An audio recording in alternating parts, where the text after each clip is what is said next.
Selamat pagi, Bapak, Ibu, saudara-saudari, umat beriman yang terkasih di dalam Tuhan kita Yesus Kristus. Kembali lagi bersama saya dalam Mutiara Pagi yang disiarkan melalui RRI Sumba. Dalam Mutiara Pagi pada kesempatan ini, saya akan membawakan renungan yang berjudul Menjadi Tanda Keselamatan. Dasar biblis dari renungan ini ialah Injil Markus bab 8 ayat 11 sampai 13. Mari kita mengawali kegiatan kita pada kesempatan hari ini dengan berdoa. Dalam nama Bapa dan Putra dan Roh Kudus. Amin. Allah Tritunggal yang Maha Kudus, Bapa yang Maha Cinta, kami bersyukur untuk cinta-Mu yang boleh kami nikmati sampai dengan saat ini. Cinta-Mu begitu besar kepada kami, sehingga Engkau senantiasa melindungi kami, menjaga kami, dan terutama Engkau mengaruniakan kepada kami Putra-Mu yang tunggal untuk menyelamatkan kami dari kuasa maut dan dosa. Bimbinglah kami ya Tuhan, bukalah pikiran dan hati kami, agar pada kesempatan ini, di pagi yang cerah ini, kami dapat mendengarkan dan merenungkan sabda-Mu, serta melaksanakannya di dalam kehidupan kami.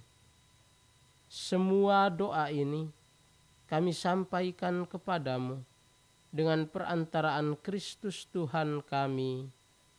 Amin.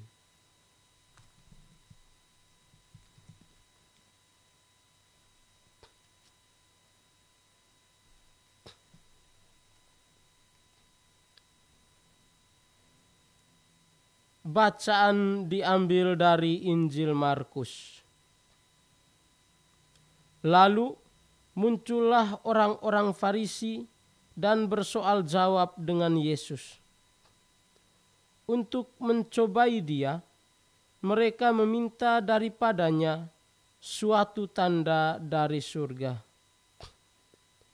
Maka mengeluhlah ia dalam hatinya dan berkata, "Mengapa angkatan ini meminta tanda? Aku berkata kepadamu, sesungguhnya kepada angkatan ini sekali-kali tidak akan diberi tanda." Ia meninggalkan mereka, ia naik pula ke perahu dan bertolak ke seberang.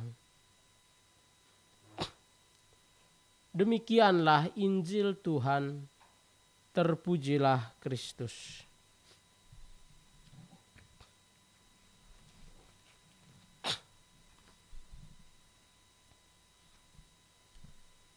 Bapak, Ibu, saudara-saudari, umat beriman yang terkasih di dalam Tuhan Yesus Kristus.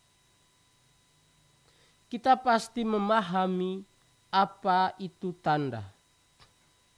Tanda menunjukkan sesuatu. Orang-orang zaman dahulu biasanya menggunakan tanda untuk membaca atau menafsirkan suatu kejadian yang akan terjadi di masa depan. Misalnya, para petani dapat membaca tanda-tanda alam yang nantinya akan digunakan untuk bercocok tanam. Para pelaut zaman dahulu biasanya menggunakan bintang untuk menunjuk jalan ke sebuah pulau.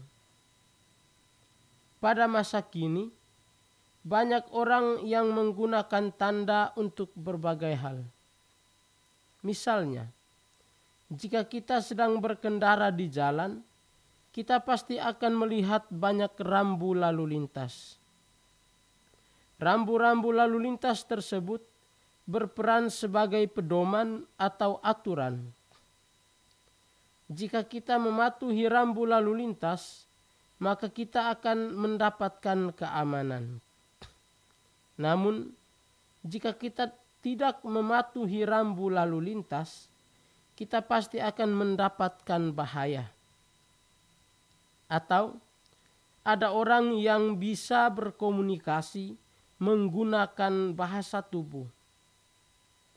Bahasa tubuh dalam artian ini merupakan tanda yang digunakan.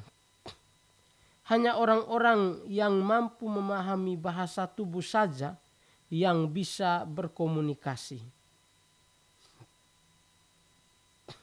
Bacaan Injil pada hari ini berbicara tentang tanda. Penginjil Markus menampilkan orang-orang Farisi yang bersoal jawab dengan Yesus. Ketika melaksanakan tugas pewartaannya, Yesus seringkali berkonfrontasi dengan orang Farisi dan ahli Taurat. Orang Farisi dan ahli Taurat merasa diri hebat dan suci, sehingga sangat membenci Yesus dan ajarannya. Mereka beranggapan bahwa Yesus datang untuk membawa penyesatan. Padahal Yesus datang untuk mewartakan keselamatan kepada umat manusia, termasuk juga kepada mereka. Kehadiran Yesus membuat banyak orang merasa senang. Masyarakat Yahudi lebih memilih untuk mendengarkan Yesus karena Yesus menunjukkan kasih Allah yang nyata. Yesus memberikan kelegaan, menguatkan orang kecil, bahkan menerima orang berdosa.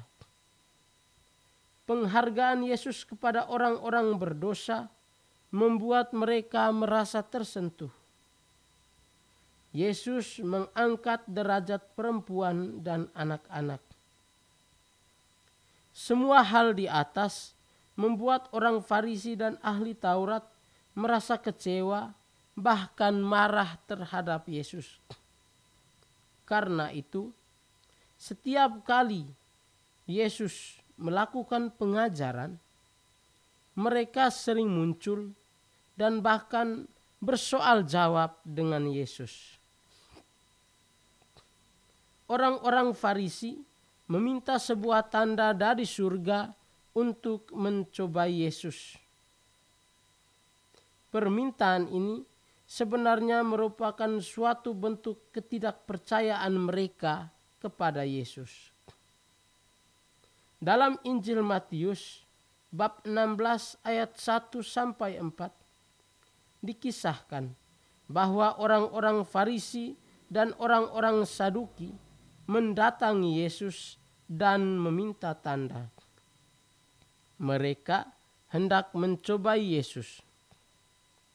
Barangkali kita ingat akan kisah Musa yang diutus oleh Allah untuk menyelamatkan bangsa Israel dari perbudakan Mesir. Musa merasa keberatan sehingga menyajikan berbagai alasan untuk menolaknya. Ia takut apabila orang Israel tidak percaya kepadanya bahwa dia diutus oleh Allah. Maka Allah memberikan 2 tanda yang menegaskan bahwa Allah sendirilah yang mengutus Musa untuk menyelamatkan bangsa Israel. Atau dalam kisah Allah menyatakan diri di Gunung Horeb kepada Nabi Elia. Dalam kisah tersebut, Nabi Elia mengenali Allah bukan dari angin yang besar atau gempa bumi ataupun api. Allah malah ditemukan di dalam angin sepoi. Angin sepoi-sepoi ini merupakan tanda kehadiran Allah. Atau dalam kisah para rasul bab 2 ayat 1-13, Roh Kudus turun dalam bentuk lidah-lidah api yang memberikan semangat dan keberanian kepada para rasul. Dari ketiga kisah di atas, kita dapat menyimpulkan bahwa Allah juga berbicara dan menyatakan diri kepada manusia dalam bentuk tanda. Mungkin tanda seperti inilah yang diinginkan oleh orang Farisi agar mereka bisa percaya kepada Yesus.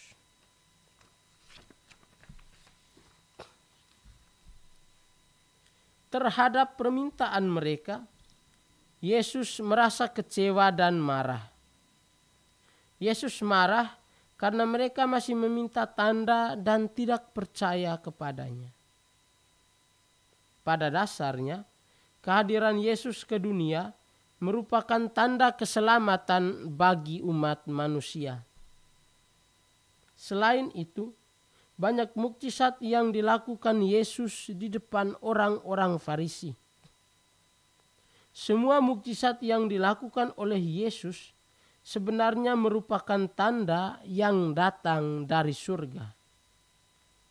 Namun, ketidakpercayaan orang Farisi inilah yang membuat mereka gagal untuk memahami makna di balik mukjizat itu.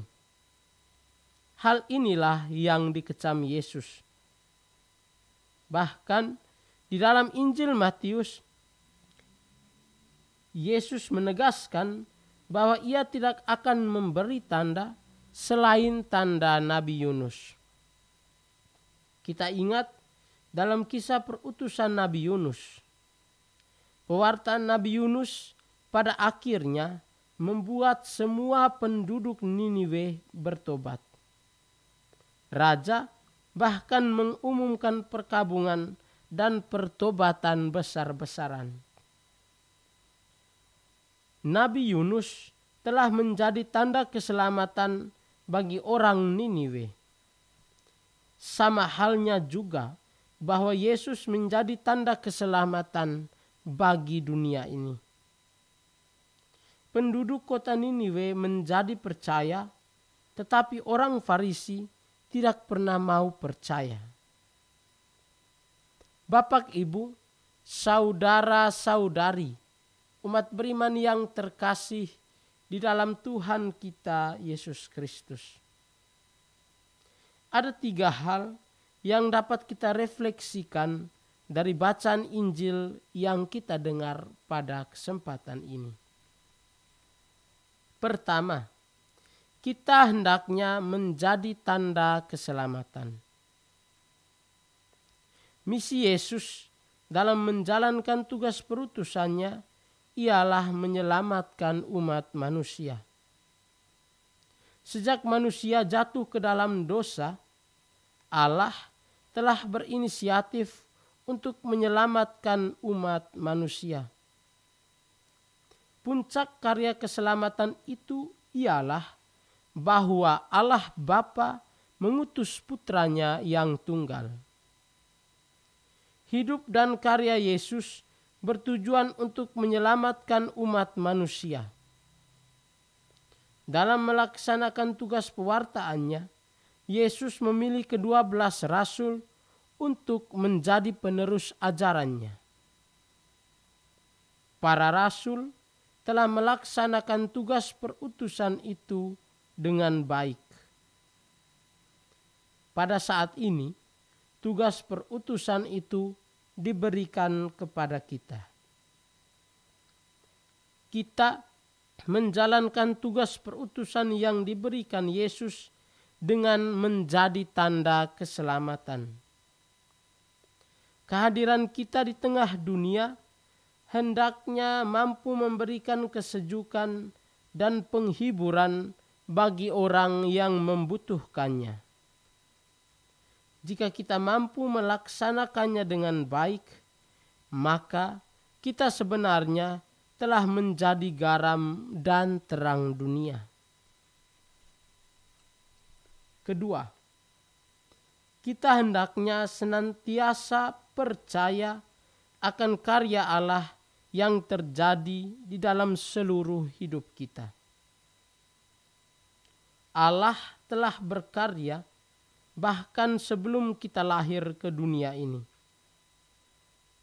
Karya Allah nyata dalam hidup kita melalui peristiwa hidup yang kita alami, melalui berkat yang kita terima,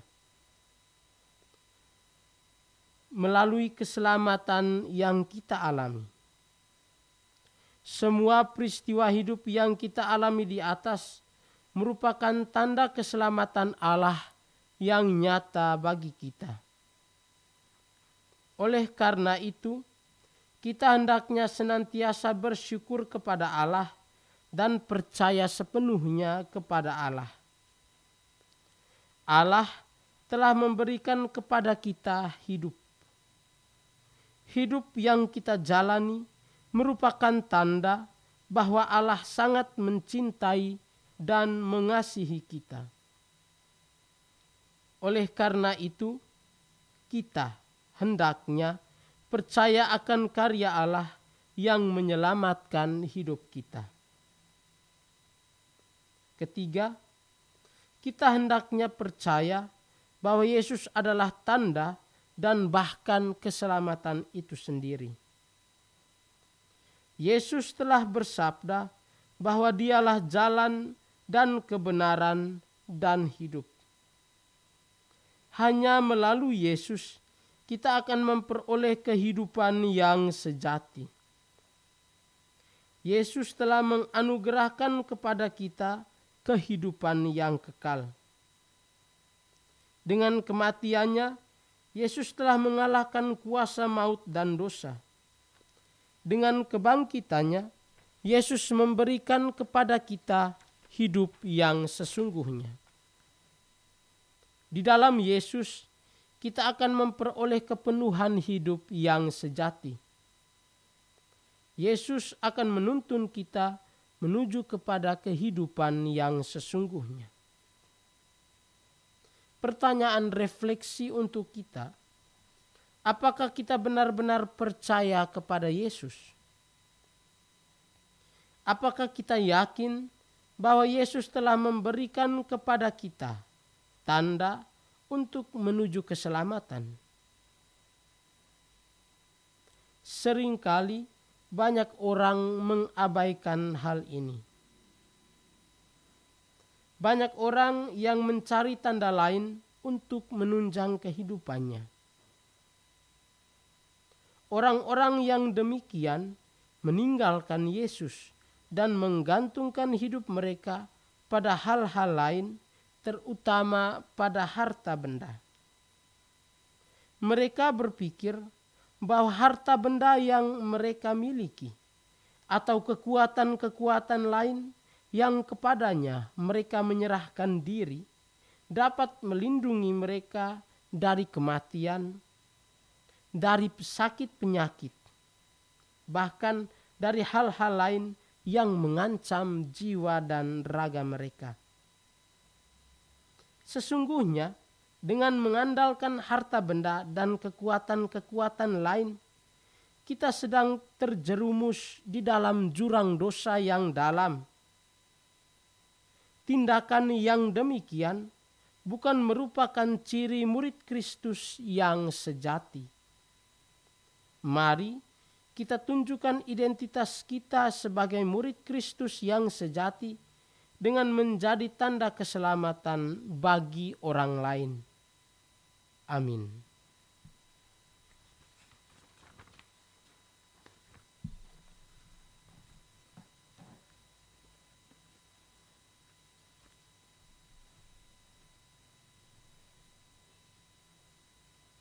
Bapak, Ibu, saudara-saudari, umat beriman yang terkasih. Demikian renungan yang dapat saya bawakan pada kesempatan ini. Mari kita menutup kegiatan kita pada pagi hari ini dengan berdoa. Allah Tritunggal Maha Kudus, Bapa, Putra, dan Roh Kudus, Engkau telah mengutus Putramu menjadi tanda keselamatan bagi kami. Melalui sengsara, wafat, dan kebangkitannya, Putramu telah menyelamatkan kami dari kuasa maut dan dosa, serta menganugerahkan kepada kami kehidupan yang sejati. Melalui sakramen baptis, kami telah diangkat menjadi putra dan putri-Mu. Kami telah diberikan tugas sebagai murid Kristus. Karena itu, sudilah kiranya ya Tuhan, Engkau senantiasa membantu kami, agar kami mampu menjadi tanda keselamatan bagi semua orang di sekitar kami. Semua doa ini kami sampaikan kepadamu dengan perantaraan Kristus Tuhan kami. Amin. Dalam nama Bapa dan Putra dan Roh Kudus. Amin.